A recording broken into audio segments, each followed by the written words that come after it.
فاعوذ باللہ من الشیطان الرجیم بسم اللہ الرحمن الرحیم اللہم انفعنا بما علمتنا وعلمنا ما ينفعنا وزدنا علما اللہم رب زدنا علما.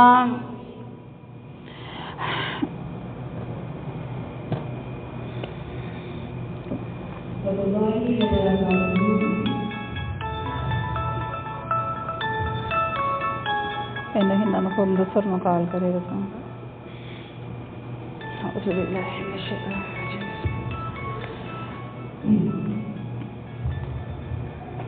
رب ارحمہما کما ربیانا صغیرا رب ارحمہما کما ربیانا صغیرا.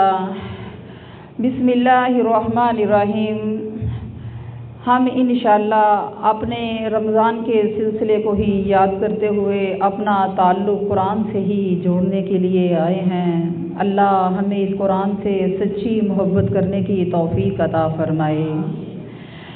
میرے اللہ، اگر ہمیں سچی محبت اس قرآن سے ہو جائے، اور انشاءاللہ اللہ ہم سوال کر رہے ہیں، انشاءاللہ ہو جائے گی، اور میرے اللہ جب ہو گئی تو اس کو قبول و منظور فرما، اور اسی قرآن کو ہمارا قبر کا، حشر کا، ہماری زندگی کا ساتھی بنا دے. اور میرے اللہ اس سے بڑھ کے اور کوئی سفارش ہی نہیں، تو اللہ اس کی سفارش پھر ہمارے حق میں قبول و منظور فرما. الف لام میم حروف مقطعات، یہ ایسے حروف ہیں کہ جن کا ترجمہ مفسرین نہیں کر سکے، جس کا ترجمہ کسی نے بھی نہیں کیا، مگر کیا ہے، اس کا ترجمہ جو ہے مفسرین نے اپنے ذہن سے کیا ہے، لیکن تھارٹی نہیں کہ یہ ترجمہ کنفرم ہے. اور بہتر ان کے لیے یہی ہے کہ یہ الفاظ ایسے ہیں کہ یہ قرآن کا اللہ تعالیٰ نے آسمانی ایک معجزہ رکھا ہے جو انسان کی عقل کام نہیں کر سکتی. یہ سمجھو کہ تمام مفسرین محدثین کے دماغ کو ہرا دینے والی چیز ہے. یہ وہ حروف مقطعات ہیں کہ جن کا ترجمہ ہے ہی نہیں. اگر کیا ہے تو قیاس کیا، کنفرم نہیں ہے. بس ان کو الفاظ کو پڑھ لو، نہ ان کا ترجمہ ہے نہ ان کی تفسیر ہے. ذالک الکتاب، یہ کتاب لا ریب فیہ، اس میں شک نہیں، ھدی للمتقین، یہ متقین کے لیے ہدایت ہے. ذالک الکتاب، یہ کتاب، ذالکہ جو لفظ ہے یہ گرامر کی روح سے ایک اسم اشارہ ہے. ذالکہ کا ترجمہ ہوتا ہے وہ.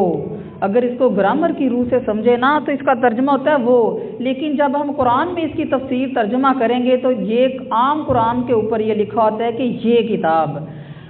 ترجمہ اس کا حقیقت میں گرامر کی روح سے وہ ہے، اور قرآن میں ترجمہ لکھا جاتا ہے یہ کیا چکر ہے.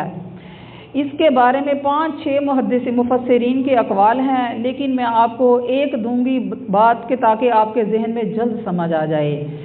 ذالکہ کا مطلب قرآن کے اندر ذالکہ اور تلکہ قرآن کے لیے استعمال کیا جاتا ہے، اور اس کا مطلب یہ ہوتا ہے کہ یہ جو چیز پہلے گزر چکی ہے، جو پہلے بات گزر چکی ہے، جس کی کتاب کے بارے میں پہلے تمہارے ذہنوں میں، تمہاری کتابوں میں جس کا خیال گزر چکا ہے، جو کتاب پہلے لکھی جا چکی ہے، جس کی تصدیق پہلی کتابیں کرتی تھیں، جو پہلے آسمان پہ لکھی جا چکی ہے، اس کتاب کو اللہ نے کہا کہ یہ کتاب، اس کتاب کو اللہ نے کہا کہ یہ کتاب جو ہے، اس کتاب کو اللہ نے اس کتاب کے معجزے کے لیے ذالکہ کا لفظ استعمال کیا. یعنی کہ ترجمہ تو وہی بنتا ہے، لیکن اس قرآن کے معجزے کے لیے اللہ تعالیٰ نے ذالک لفظ کو استعمال کیا. اور اگر یہ کہیں کہ یہ ذالکہ وہ کتاب کون سی جو ہم نے سورۃ فاتحہ میں کہا تھا کہ اہدنا الصراط المستقیم، میرے اللہ ہمیں ہدایت دے دے. اور اس ہدایت کی کتاب اب یہاں سے شروع ہو رہی ہے لوگوں، کہ اگر تم نے اس ہدایت کو سیکھنا ہے تو پھر یہ کتاب ہے جو تمہیں سیدھا راستہ دکھائے گی. ایک تو وہ پیچھے کا اشارہ یہ کر رہا ہے کہ ذالکہ کا ترجمہ اس لیے ہم نے یہ کیا کہ یہ جو ہدایت مانگی تھی یہ کتاب بتا رہی ہے. ایک الف لام میم کا ترجمہ دنیا میں کوئی نہیں کر سکا.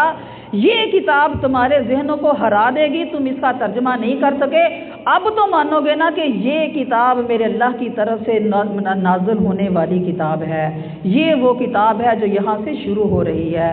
آگے ذالکہ کیا کہتی ہے کہ یہ کتاب کون سی جو آپ کے ہاتھوں میں ہے، یہ کتاب کون سی کتاب جو اللہ نے بیت المعمور سے سب سے پہلے لکھ کے محفوظ کی تھی اور اس کو اللہ نے بیت العزت پہ پہلے آسمان پہ نازل کیا تھا لیلۃ القدر کی رات میں۔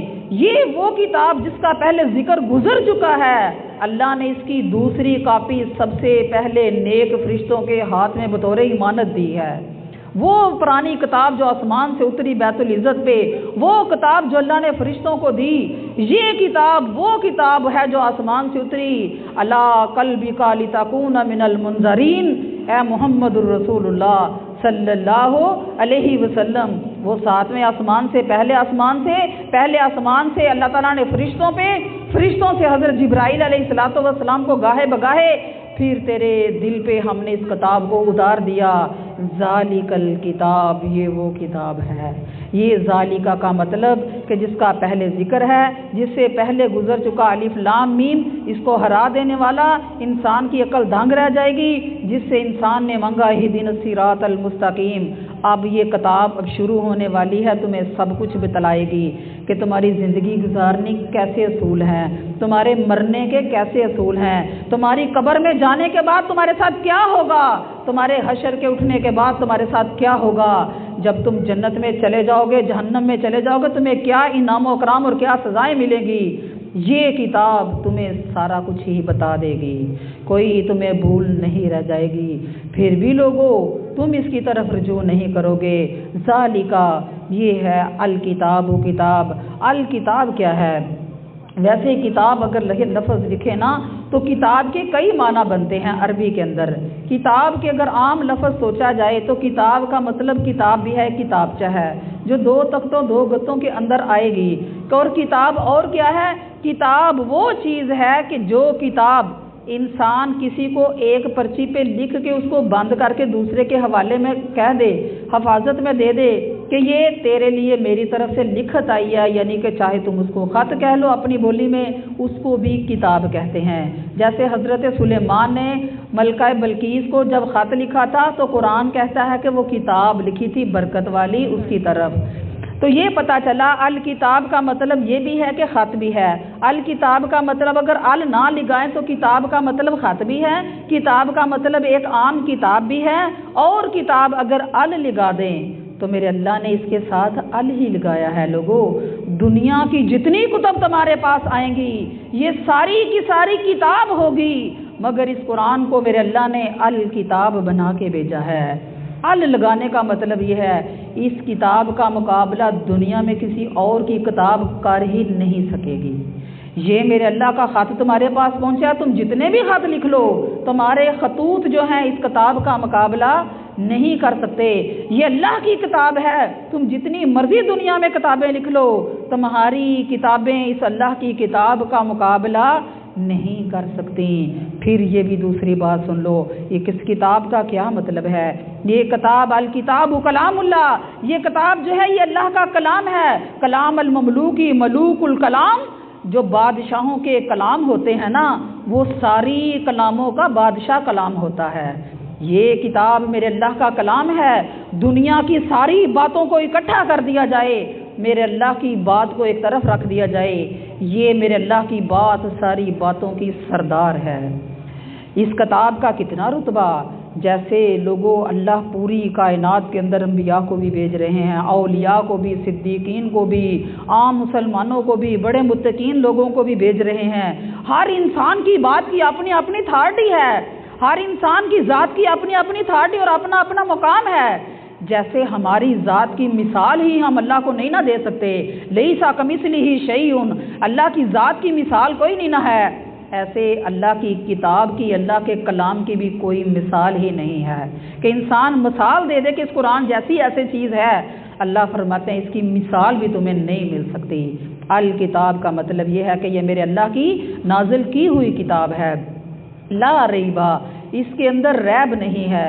ریب کے لیے عربی کا لفظ استعمال کیا گیا، اردو کے لیے اس کا اگر لفظ استعمال کریں تو وہ شک بھی ہوتا ہے۔